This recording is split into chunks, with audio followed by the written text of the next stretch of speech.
সাতক্ষীরার কলারোয়ায় গ্রাম বাংলার ঐতিহ্যবাহী ঘোড়দৌড় প্রতিযোগিতা, দর্শনার্থীদের উপচে পড়া ভিড়। আসসালামু আলাইকুম। এমকে টেলিভিশনের পক্ষ থেকে আপনাদের আন্তরিক শুভেচ্ছা জানাচ্ছি আমি ইফতেখার। শুরুতেই শুনলেন সংবাদ শিরোনাম, এখন বিস্তারিত।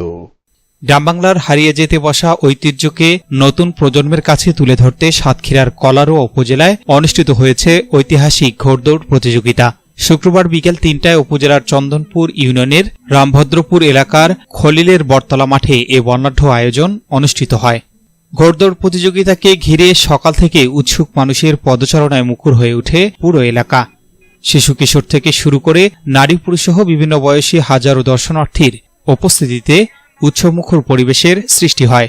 দূর দূরান্ত থেকে আসা মানুষজন গ্রাম বাংলার এই চিরায়ত খেলাকে প্রাণভরে উপভোগ করেন। অনুষ্ঠানে প্রধান অতিথি হিসেবে উপস্থিত ছিলেন বিশিষ্ট সমাজসেবক শফিউল আলম শফি। তিনি বলেন, গ্রামীণ ঐতিহ্য ও সংস্কৃতিকে বাঁচিয়ে রাখতে এ ধরনের আয়োজন অত্যন্ত গুরুত্বপূর্ণ। ভবিষ্যৎ প্রজন্মের কাছে আমাদের শেকড়ের পরিচয় তুলে ধরতে সবাইকে এগিয়ে আসতে হবে। প্রতিযোগিতা বিভিন্ন এলাকা থেকে আগত ঘোড়া অংশগ্রহণ করে।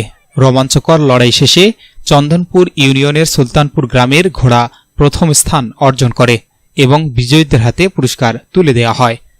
ঐতিহ্য, উৎসব আর প্রাণের মিলনমেলায় পরিণত হওয়া এই ঘোড়দৌড় প্রতিযোগিতা স্থানীয় মানুষের মাঝে ব্যাপক উৎসাহ উদ্দীপনার সৃষ্টি করেছে।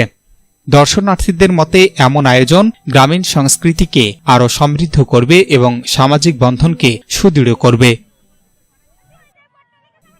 S Rahman, news desk, MK television. শেষ করছি এমকে টেলিভিশনের নিয়মিত সংবাদ। এতক্ষণ আপনারা আমাদের সাথে থাকার জন্য অসংখ্য ধন্যবাদ।